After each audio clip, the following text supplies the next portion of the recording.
सभी विद्यार्थियों को नमस्कार, जय हिंद। हमने स्टार्ट किया था सॉल्यूशन के बारे में कि सॉल्यूशन क्या है, बाइनरी सॉल्यूशन क्या है और बाइनरी सॉल्यूशन के टाइप कौन कौन से होते हैं। उसके बाद ही हमने पढ़ा कॉन्सेंट्रेशन की यूनिट्स।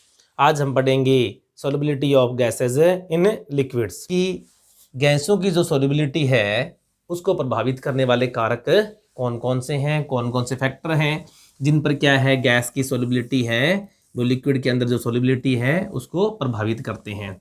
तो पहला अपने पास में होता है nature of gas. Nature of gas हमें पता है कि सॉल्युबिलिटी है, किसी गैस की सॉल्युबिलिटी है वो उसके नेचर पर डिपेंड करती है। अगर वो गैस है आसानी से द्रवित हो जाती है, यदि कोई गैस है आसानी से क्या हो जाए, द्रवित हो जाती है, तो वो क्या होगी, आसानी से क्या हो जाएगी, किसी लिक्विड के अंदर घुल जाएगी। लिक्विड के अंदर क्या हो जाएगी, आसानी से घुल जाएगी। अगर वो आसानी से द्रवित नहीं होती है तो लिक्विड के अंदर उसकी सॉल्युबिलिटी क्या हो जाएगी, कम हो जाएगी। जैसे हम बात करें कार्बन डाइऑक्साइड है, वो आसानी से वाटर के अंदर क्या हो जाती है, डिसॉल्व हो जाती है। देन किससे, देन क्या, oxygen and hydrogen. Then oxygen and hydrogen.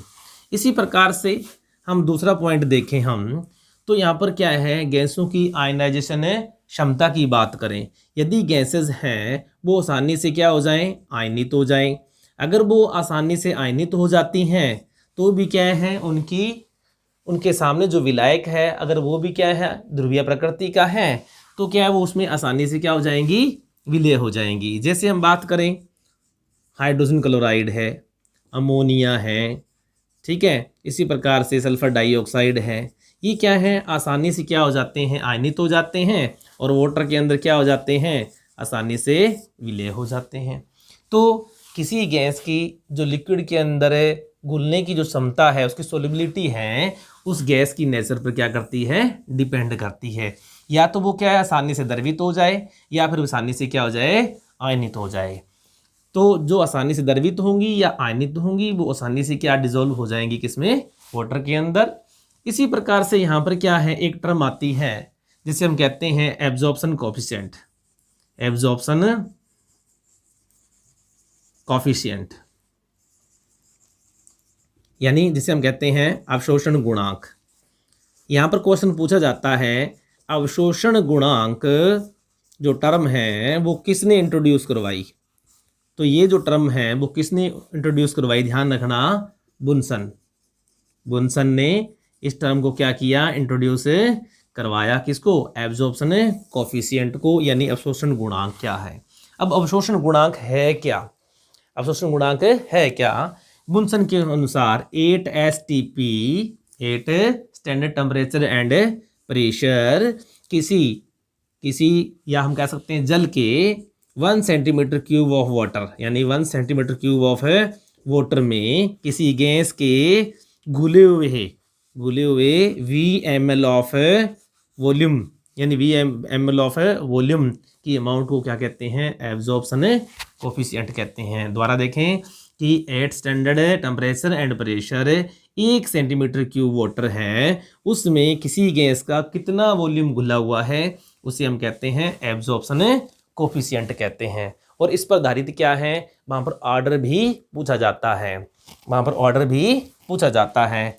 वहाँ पर क्या पूछते हैं कि वहाँ पर ऑर्डर देते हैं, क्वेश्चन भी आया हुआ है, आप चेक करना, बताते हैं आपको कि अवशोषण गुणांक के आधार पर, अवशोषण या अवशोषणांक कहते हैं इसको, अवशोषण गुणांक कोफिशिएंट के आधार पर गैसों की सॉल्युबिलिटी है, उसका ऑर्डर जो होता है वो ऑर्डर क्या होता है, ध्यान से देखना, सबसे ज़्यादा होती है अमोनिया मिसिबल, उसके बाद में होती है HCl, उसके बाद में होती है सल्फर डाइऑक्साइड, उसके बाद में है H2S, और उसके बाद में है एसिटिलीन, और उसके बाद में है ऑक्सीजन, और सबसे लास्ट में क्या आती है, नाइट्रोजन जैसी गैसें। अगर आपसे पूछ ले इनमें से कौन सी गैस है वो वाटर के अंदर क्या होगी, आसानी से या शीघ्रता से क्या है, विलय होगी, और 4 ऑप्शन दे दे, किसी एक ऑप्शन छांटना हो तो ये ऑर्डर रहता है, तो सबसे ज़्यादा कौन सी होगी, अमोनिया होगी। तो इस प्रकार से क्या है, इनके बारे में क्वेश्चन है वो पूछ लिया जाता है। तो ये बहुत ही इंपॉर्टेंट टॉपिक है, क्या, गैसों की द्रव में विलेयता। तो फर्स्ट पॉइंट था हमारे पास में nature of gas. Second point है नेचर ऑफ गैस की तो बात कर ली, यहाँ पर हमारे पास में सेकंड जो पॉइंट है वो नेचर ऑफ सॉल्वेंट। अब नेचर ऑफ सॉल्वेंट पर भी क्या है, निर्भर करता है कि सॉल्वेंट की नेचर कैसी है। नेचर ऑफ सॉल्वेंट यानी विलायक की प्रकृति क्या है, विलायक है उसकी प्रकृति क्या है। अगर विलायक हमारे पास में यानी पोलर है, विलायक क्या है, पोलर है, ध्रुवीय प्रकृति का है, तो क्या होगा, वो द्रवित होने वाली या ध्रुवीय आसानी से आयनित होने वाली गैसों को आसानी से क्या कर लेगा, डिसॉल्व कर लेगा। देन नॉन पोलर से, यदि हमारे पास भी हम कह दें विलायक क्या है, नॉन पोलर है, तो नॉन पोलर होगा वो नॉन पोलर को ही क्या करेगा, एब्जॉर्ब करेगा। तो एक यहाँ पर क्या तथ्य भी है, फैक्ट्स भी हैं कि समान समान को घोलता है, समान समान को घोलता है, इस बात को ध्यान रखना। एक फैक्ट भी है कि समान समान को घोलता है, समान समान को घोलता है। तो यहाँ पर क्या है, अगर हमारे पास में सॉल्वेंट है वो पोलर नेचर का है, तो उसमें गैसें हैं वो आसानी से क्या हो जाएंगी, घुल जाएंगी। जैसे हम बात करें कि अपने पास में HCl हो, या हम बात कर रहे हैं HCl हो, वो क्या करे, वाटर के अंदर आसानी से क्या है, सोल्यूबल हो जाएगा। वाटर के अंदर क्या होगा, आसानी से सोल्यूबल हो जाएगा। देन किससे, बेंजीन से, क्योंकि बेंजीन के अंदर ये आसानी से नहीं घुलेगा, क्योंकि बेंजीन क्या है, नॉन पोलर सॉल्वेंट है। बेंजीन क्या है, नॉन पोलर सॉल्वेंट है। तो इस प्रकार से हम देखते हैं कि किसी गैस की जो सोलिबिलिटी है उसको में नेचर ऑफ गैस और नेचर ऑफ सॉल्वेंट क्या है, महत्वपूर्ण कारक हैं। ठीक है, और जो क्वेश्चन पूछा जाता है मेनली यहीं से उठा करके क्वेश्चन को पूछ लिया जाता है। अगला जो फैक्टर है, अगला जो कारक है अपने पास, वो है टेम्परेचर। वो क्या है, टेम्परेचर। थर्ड जो पॉइंट है वो क्या है, टेम्परेचर। हमें पता है किसके अनुसार, ला सातेलिए के अनुसार, ठीक है, ली सातेलिए के अनुसार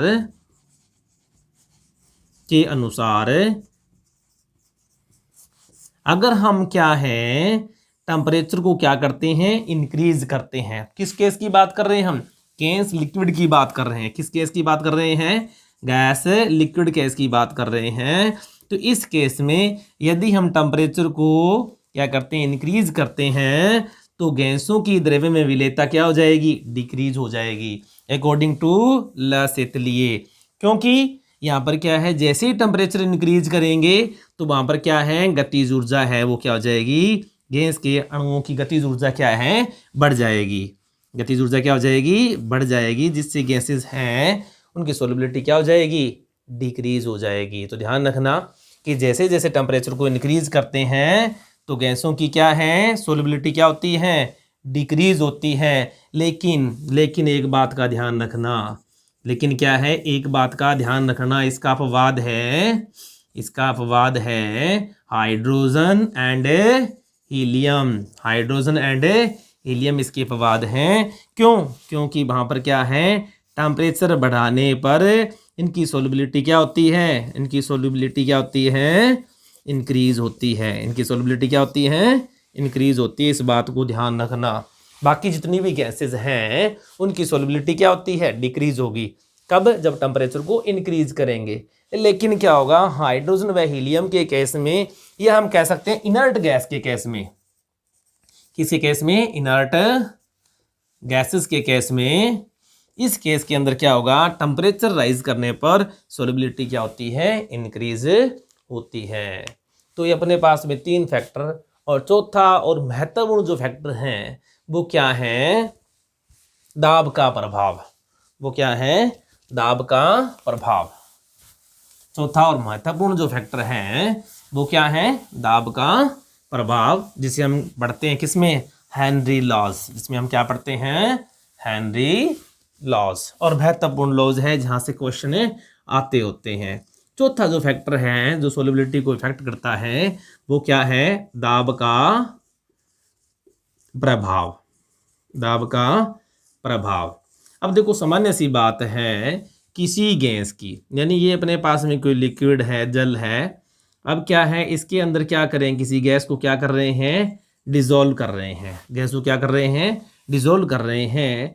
तो गैस की जो विलेयता है, इसकी जो सोलिबिलिटी है, सोलिबिलिटी है वो क्या है? दाब को बढ़ाने पर, दाब को बढ़ाने पर क्या होती है? बढ़ती है। सोलिबिलिटी क्या होती है? जैसे प्रेशर बढ़ाएंगे इस गैस के तो क्या होगा? सोलिबिलिटी भी क्या होगी? इंक्रीज होगी। तो इसी तथ्य को ध्यान में रखते हुए हेनरी ने क्या किया? एक लॉ दिया। अब हेनरी का नाम भी कई बार पूछ लेते हैं, इसका नाम क्या था? William Henry. William Henry. तो विलियम हेनरी ने गैसों की विलेयता को दाबों के पड़ने वाले प्रभाव का अध्ययन किया और अपना एक रूल दिया। उसके अनुसार उसने क्या बताया? गैसों की जो विलेय मात्रा है वो क्या होती है, या गैसों की विलेय मात्रा के दो, या उसकी क्या है घुली हुई मोल भिन्न की बात कर लें हम यहाँ पर, यानी गैस की घुली हुई जो मात्रा है वो किसके डिपेंड करती है? प्रेशर के प्रोपोर्शनल होती है। या हम इसको यूं कहें कि जो गैसों का जो आंशिक दाब है वो क्या होता है? मोल भिन्न के समानुपाती होता है।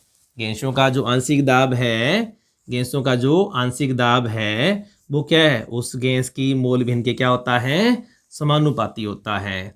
तो इसके अनुसार अगर हम देखें तो हमारे पास में क्या आ जाएगा? हम क्या है इस प्रोपोर्शनल साइन को रिमूव करेंगे तो यहाँ पर नया कांस्टेंट आ जाएगा, जिसे हम कहते हैं हेनरी कांस्टेंट। यहाँ पर के एच क्या है? Henry constant. और ध्यान रखना हेनरी कांस्टेंट की जो वैल्यू है it's depend upon nature of gas. Nature of gas, यानी हेनरी कांस्टेंट की जो वैल्यू है वो डिपेंड करती है किस पर? Nature of gas. और एक बात और ध्यान रखना कि हेनरी कांस्टेंट की वैल्यू जैसे जैसे बढ़ती है, जैसे जैसे बढ़ती है सोलिबिलिटी क्या होती है? ध्यान रखना, बहुत इंपॉर्टेंट बात बता रहा हूँ आपको कि जैसे जैसे हेनरी कांस्टेंट की वैल्यू इंक्रीज होती है सोलिबिलिटी क्या होती है? डिक्रीज होती है। इस तथ्य को ध्यान में रखना। जब हेनरी लॉ के अनुसार हम क्या है HCl के लिए एट कांस्टेंट टेम्परेचर पर आंशिक दाब व मोल भिन्न के बीच में ग्राफ प्लॉट करते हैं तो हमारे को क्या प्राप्त होती है? स्ट्रेट लाइन प्राप्त होती है, जिससे प्रूव होता है कि KH की वैल्यू क्या रहती है? कांस्टेंट रहती है। इसी प्रकार से अगर हम इफेक्ट ऑफ टेम्परेचर की बात करें किसके लिए? हेनरी कांस्टेंट के लिए। तो देखो सबसे पहले हम देखते हैं हाइड्रोजन 293 केल्विन, टेम्परेचर देखिए 293 केल्विन। इसमें भी क्या है? 293 केल्विन नाइट्रोजन के लिए। ऑक्सीजन के लिए बात करें टेम्परेचर क्या है? 293 केल्विन।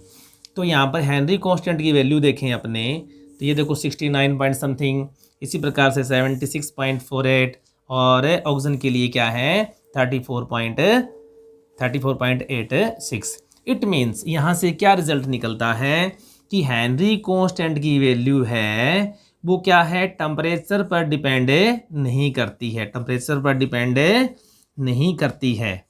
ठीक है, किस पर डिपेंड करती है? Nature of gas. Nature of gas पे डिपेंड करती है। किस पे डिपेंड करती है? नेचर ऑफ गैस पे डिपेंड करती है। इसी प्रकार से अगर हम सेम गैस के लिए बात करें, नाइट्रोजन के लिए देखो 293 केल्विन पर इतना है और टेम्परेचर क्या कर दें? राइज कर दें, बढ़ा दें। 303 केल्विन पर कितना आ रहा है? ये 88.84। कितना आ रहा है? 88.84। इट मीन्स यहाँ पर क्या इसकी वैल्यू क्या होगी? यानी हेनरी कांस्टेंट की वैल्यू क्या होगी? इंक्रीज हो गई। लेकिन ये ध्यान रखना क्या है? हेनरी कांस्टेंट की वैल्यू तो इंक्रीज हो रही है, लेकिन क्या है? सोल्युबिलिटी है, सोल्युबिलिटी क्या हो जाएगी? सोल्युबिलिटी डिक्रीज हो जाएगी। सोल्युबिलिटी क्या हो जाएगी? डिक्रीज होगी। क्यों? क्योंकि यहाँ पर एक तो टेम्परेचर बढ़ गया, और टेम्परेचर बढ़ने के साथ में हमें पता है लासितली के अनुसार क्या होगा? गैसों की विलेयता क्या हो जाएगी? कम हो जाएगी। ऐसे ही ऑक्सीजन की बात करें यहाँ पर इस केस में, यहाँ पर टेम्परेचर क्या है? 293 से इंक्रीज करके कितना किया? 393 तो इस केस में क्या है कि एच की वैल्यू यानी हेनरी कांस्टेंट की वैल्यू इंक्रीज हुई बट सोलिबिलिटी क्या हो जाएगी, डिक्रीज हो जाएगी। और एक बात और ध्यान रखना, हेनरी कांस्टेंट की यूनिट पूछ लेते हैं, ध्यान रखना क्या नोट करते हैं, यूनिट क्या होती है इसकी, बार में लेते हैं। किस में लेते हैं इसको, बार में लेते हैं। इसी प्रकार से अगर हम इन सारे हेनरी कैलकुलेशन बढ़ने के पश्चात में एक जो रिजल्ट निकलता है कि हेनरी का जो लॉज है, मैं ध्यान रख लेना, नोट करके इसको नोट करके कर लेना, क्या हेनरीज लॉ है, हेनरी लॉ है वो क्या है, एप्लीकेबल नहीं है, यानी लागू नहीं होता किस केस में, HCl व अमोनिया पर जब वाटर में डिजोल्व करना हो।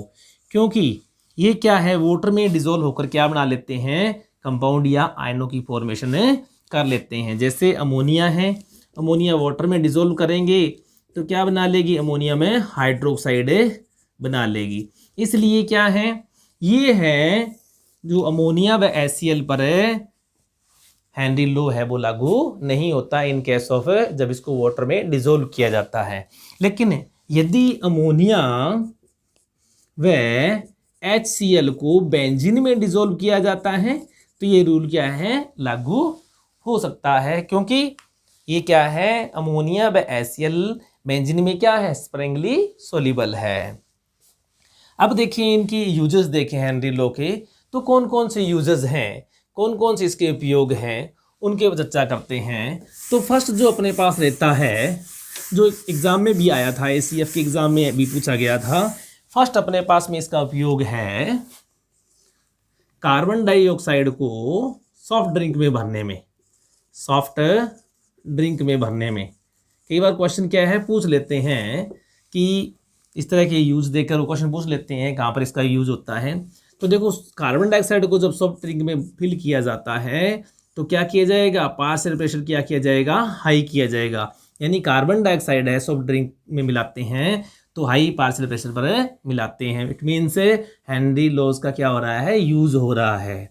सेकेंडली क्या होता है, पेनफुल इफेक्ट को कम करने के लिए, पेनफुल इफेक्ट है, ठीक है, पेनफुल इफेक्ट किसके लिए, जो समुद्री गोताखोर होते हैं, सी ड्राइवर जो होते हैं, सी ड्राइवर हैं, उनके पेनफुल इफेक्ट को कम करने के लिए। अब गोताखोर हैं वो क्या है, जब पानी में उतरते हैं तो क्या लेके जाते हैं अपने साथ में, गैस के सिलेंडर लेके जाते हैं। मान लो ऑक्सीजन के सिलेंडर लेके चले गए, अब क्या होगा, इससे क्या होता है, उनकी मांसपेशियों में क्या पेन जनरेट हो जाता है, ठीक है। तो इसलिए क्या करते हैं, उस पेन को कम करने के लिए हम क्या मिला देते हैं उसमें, हेनरी लॉ के अनुसार क्या मिला देते हैं, हीलियम ऐड कर देते हैं। और ये क्वेश्चन है ACF में पूछा भी गया था, ये क्वेश्चन ACF में पूछा भी गया था, कौन सी गैस ऐड करते हैं, हीलियम।